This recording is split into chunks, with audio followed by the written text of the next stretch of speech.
कितनी गर्मी हो रही है, गर्मी से हाल बुरा हो चुका है। बहू जल्दी आजा, मैं तो शादी की तैयारी से ही थक चुकी हूँ। भगवान का शुक्र है कि ये शादी निपट गई। वो तो है माँ जी। ये कहकर रचना कलश के चावल गिराकर घर के अंदर आती है। अरे अंतरा, अब तो तेरी बहू आ गई है। अब तो तेरी बहू के हाथ से खाना खा पी कर जाएंगे। अरे जरा हम भी तो देखे बहू कितना अच्छा खाना बनाती है, क्यों कश्मीरा?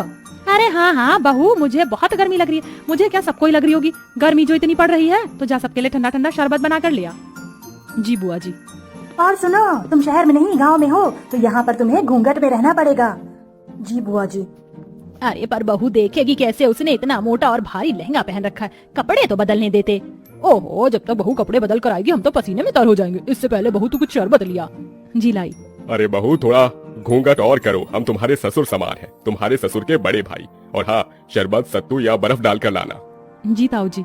माँ जी, रसोई कहाँ है? अरे बहू, तुझे रसोई ढूंढने में कोई परेशानी कैसे हो सकती है? वो देख, तेरा ससुराल एक कमरे का है, इस एक कमरे के कोने में हमारी रसोई। वो देख, जा जाकर शरबत बना दे, सभी मेहमान इंतजार कर रहे हैं।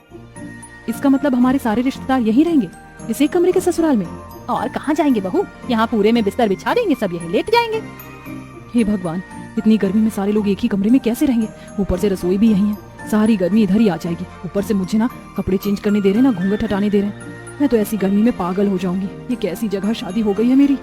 इतना कहकर दिल पर पत्थर रखकर उस एक कोने की रसोई में रचना बड़ी मुश्किल से घूंघट में शरबत बनाती है और एक एक करके सभी मेहमानों को शरबत देती है। अरे बहू, इतना सा ही शरबत बनाया था क्या? अरे जरा अपने घर के लोगों को तो देखो, सारे मेहमान हैं। जाओ और शरबत बनाकर लेकर आओ। जी अभी लाई। अरे अंतरा मामी, भूख भी लग रही है, अपनी बहू से कह दो कि थोड़ा कुछ खाने पीने को भी ले आए, सारे मेहमान भूखे बैठे हैं। हाँ विनोद बेटा, मैं अभी खाना बनवा देती हूँ, या बहू खाना भी बना ले। मुझे इतनी गर्मी लग रही है, ऐसा लहंगा पहनकर मैं खाना कैसे बना पाऊंगी? और यहाँ तो कोई कमरा भी नहीं है जहाँ मैं चेंज कर पाऊँ। इसीलिए तुझे मना कर रही हूँ, अभी सबको खाना दे दे, शांत होकर बैठ जाएंगे तो तू अपने बाकी के काम निपटा लेना। जी माँ जी। बड़ी मुश्किल से रचना खाना बनाने के लिए लहंगे में बैठ पाती है। पूरी सब्जी बनाते बनाते उसे पसीने आने लगते हैं। हे भगवान, मैं तो थक गई। पता नहीं कैसे लोग हैं जो इस एक कमरे के ससुराल को समझ रखा है। और नहीं, बहू इन्हें नौकरानी लग रही है। आते ही नहीं बहू से कोई काम करवाता है क्या? अरे बहू, मेरे भतीजे का भूख से हाल बेहाल हो रहा है, जरा जल्दी खाना बना। बस माँ जी, पूरी प्लेट में लगा रही हूँ। मुझे क्या रोबोट समझ रखा है? एक तो इतनी गर्मी लग रही है, पंखे की भी हवा नहीं आ रही इस कोने में। रचना प्लेट लगाकर सबको खाना देती है। खत्म हो जाने पर बैठने आती है कि लहंगे की वजह से उसका पैर फिसल जाता है और माधव उसे संभाल लेता है। रचना, तुम ठीक तो हो ना? आप तो रहने दीजिए, आपको मेरी कोई फिक्र नहीं है। अगर फिक्र होती तो पूछते कि इतने लंबे से घूंघट में, भारी से लहंगे में मैं कैसे बार बार सबको खाना परोस रही हूँ। ये मैं ही जानती हूँ। आपको क्या है, अपना सहरा शेरवानी उतार कर बैठ गए हैं 4 जनों में खी खी खी खी करने। अरे रचना, ऐसी कोई बात नहीं है, मैं माँ से बात करता हूँ। अरे बेटा, यहाँ बहू के साथ क्या कर रहा है? हमारे साथ भी आजा, बैठ जा। और बहू, राजन विनोद की प्लेट खाली है, जाओ उन्हें सब्जी पूरी दे दे। जी जी अभी। और तुम तो छोड़ो मेरा हाथ। वो समय रचना अपने पति के पेट में एक कोहनी मारकर चली जाती है। आउच! क्या हुआ बेटा? कुछ नहीं ताऊ जी। फिर सबको खाना देने के बाद रचना थक जाती है और बैठे बैठे सो जाती है। उसे देख कश्मीरा जगाने जाती है तो माधव मना कर देता है। बुआ जी, उसे उठाइएगा मत, बेचारी गृह प्रवेश के बाद से ही सबको खाना दे रही है, एक पल के लिए भी बैठी नहीं है। और देखिए कितना पसीना आ रहा है, उसे लहंगा भी नहीं उतारने दिया आप सबने, थोड़ा तो रहम कीजिए। ओहो, देख रही है, तेरा बेटा अभी से ही बहू के पक्ष में हो गया। चलो अच्छी बात है, हम कौन से तुम्हारी पत्नी को परेशान कर रहे हैं, सोने दो। माधव पास के बिस्तर पर उसे सुला देता है और एक पर्दा डाल देता है, जिससे सारे बड़े बुजुर्ग रिश्तेदार उसे ना देखें। ऐसे ही शाम हो जाती है। रचना अपने कपड़े बदलकर आराम से बैठी थी कि मौसिया सास सुधा उसके पास आती है। अरे बहू, तुझे कितनी बार बताऊं, घूंघट करके रख, तेरे किसी भी सास ससुर ने देख लिया तुझे तो गजब हो जाएगा। नई बहू को पर्दे में ही रहना चाहिए, समझी? अब जा जाकर चाय बना। मैं चाय तो बना दूंगी, पर मैं तो पहले इस तरफ बैठी हूँ ना, मुझे कोई भी नहीं देख सकता, तो थोड़ी देर घूंघट ऊपर कर लूंगी तो क्या हो जाएगा? मुझे भी गर्मी लग रही है और ऐसा तो है नहीं किसी ने मेरी शक्ल नहीं देखी, सबने शादी में मुझे देखा है। देख ले अंतरा, देख ले तेरी बहू कैसे अभी से ही जबान लड़ा रही है। अरे मैं तो मौसी हूँ, मुझे इस बात का बुरा नहीं लगेगा, लेकिन कोई और होता तो तौबा तौबा तौबा। छोड़ ना सुधा, ऐसी बात नहीं करते, जा सबके लिए चाय नाश्ता लेकर आ। ये बोलते ही रचना घूंघट करके फिर से गर्मी में सबके लिए चाय बनाती है। अब इतने सारे मेहमान थे, हर कोई थोड़ी थोड़ी देर बाद अपने खाने पीने की फरमाइश कर रहा था। ऊपर से हल्की साड़ी पहनने पर विनोद कहता है, देखो रचना, मैं तुम्हारे जेठ की तरह हूँ और अभी तुम्हारी नई शादी हुई है, इसलिए बता रहा हूँ इतनी हल्की साड़ी मत पहनो। जो नई नवेली दुल्हन हो तो थोड़ी भारी साड़ी पहनो। भाई साहब, गर्मी लग रही है इसलिए मैंने थोड़ी हल्की साड़ी पहनाई है। कोई बात नहीं, थोड़ा बर्दाश्त करो और अपने हाथ के पकौड़े भी बनाकर खिला दो। फिर कहाँ मैं बार बार आने बैठ रहा हूँ, मुझे तो आगरा ही चले जाना है। अब मेरा भेजा फ्राई हो रहा है, शादी करके पछता रही हूँ। इससे पहले ही बढ़िया थी मैं जब जीन्स टॉप पहनकर विदाउट कोई घूंघट के इधर उधर रहती थी, पर इन बड़े लोगों ने तो मेरा जीना हराम कर दिया। ऊपर से इतना छोटा ससुराल है, हर जगह कोई ना कोई बैठा है। सच में एक कमरे के ससुराल को होटल समझ लिया, जाने का नाम ही नहीं ले रहे। जब से आए बहू ये, जब से आए बहू वो। जी भाई साहब, लाई अभी पकौड़े। इतना कहकर रचना फिर से चूल्हा जलाकर गर्मी में बैठकर पकौड़े बनाती।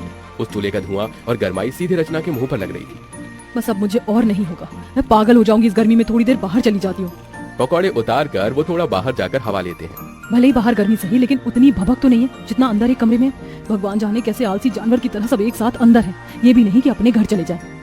अरे सर, सुकून तो अपने घर पर ही होता है, लेकिन यहाँ के रिश्तेदार बड़े मक्खी की तरह हैं जो घुड़ से चिपक जाते हैं। एक काम करती हूँ, फ्रिज के ठंडे पानी से मुंह धोकर अंदर चली जाती हूँ, वरना सब बोलेंगे। फिर रचना ठंडे पानी से मुंह धोकर फिर सबके काम करने लगती है।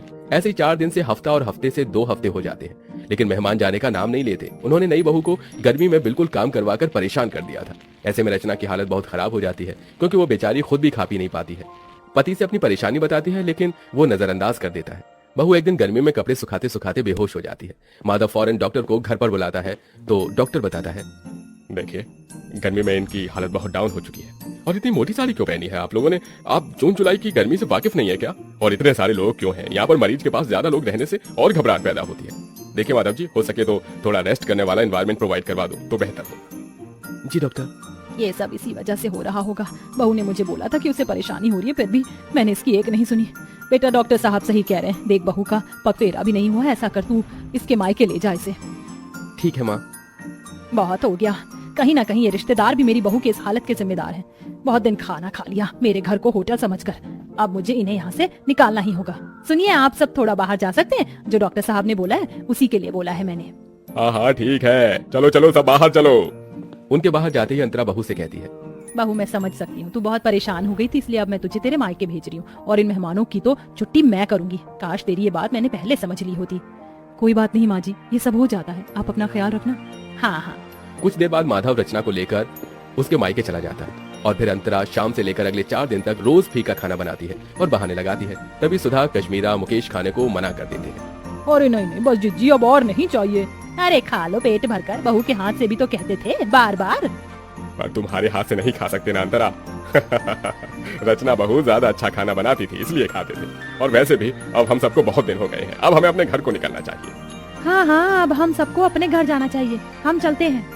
इस तरह सारे मेहमान मजबूरन खुद ही अंतरा का बेकार खाना खाकर वहाँ से भाग जाते हैं और कुछ दिनों बाद ही नई बहू घर वापस आकर एसी में सास के साथ खुशी खुशी रहने लगती है। अगर वीडियो अच्छी लगी हो तो कार्टून सिनेमा 9 को लाइक और सब्सक्राइब करना मत भूलें।